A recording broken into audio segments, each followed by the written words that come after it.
दोन प्रश्न विचारते. म्हणजे हे आमच्या न्यूजरूममध्ये म्हणा किंवा सगळीकडे कायम चर्चेलं जातं की जेव्हा मी 10वीत असेल तेव्हा आम्हाला त्या स्पर्धेला तोंड द्यावंच लागलं होतं. 10वीत मेरिट लिस्ट होती तेव्हा तर आमच्याकडे, आणि मग 10वीत मेरिट येणं हे खूप प्रेस्टिजचं मानलं जायचं.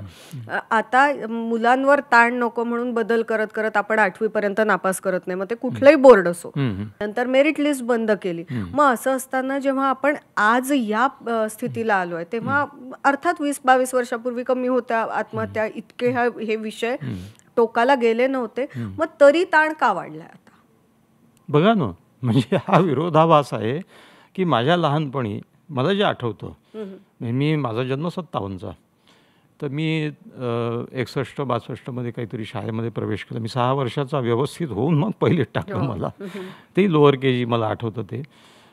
पण त्यावेळी मार्क, त्यावेळी नंबर, पहिला नंबर, दुसरा नंबर, तिसरा नंबर, खरं तर ही क्रूर पद्धत आहे. मुलांची आकडेवारीने त्यांची उतरंड मांडणे ही चांगली पद्धत नाही आहे.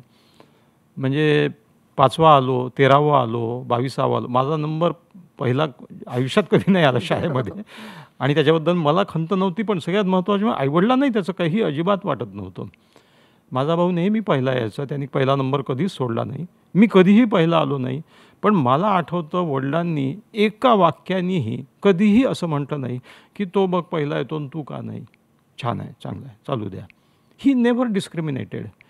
तर ज्या काळी ही पद्धत होती, 1, 2, 3, 4, 5 क्रमांक मान, त्याही काळात आत्महत्या नव्हत्या. तोच माझा प्रश्न आहे. पण आता आपण अगदी टोकाला पोचलो की मुलांच्या परीक्षाच घ्यायच्या नाहीत. हेही अतिरेकच आहे की परीक्षाच नाही घेतल्या ना मग कुठल्या निकषावर त्यांनी ज्ञान मिळवलं की नाही हे ठरवणार. तर तो कुठंतरी बॅलन्स सांभाळायला पाहिजे. मग मुलं एकदम ज्यावेळी परीक्षेला सामोरी जातात त्यावेळी त्यांना परीक्षेची प्रॅक्टिसच नसते, सराव नसतो, आणि मग ते अतिशय एका स्पर्धात्मक युगाच्या चरकामध्ये उसाप्रमाणे टाकले जातात, पिळले जातात. तर हेही चुकीचं आहे. काहीतरी वेगळ्या प्रकारच्या ग्रेडेशन पद्धती काढल्या पाहिजेत, आणि ज्या आहेत, आलेल्या आहेत आता नवीन शैक्षणिक सत्रात, असं मी ऐकतो की ज्याच्यामध्ये क्रमांक नाही आहे कोणाला.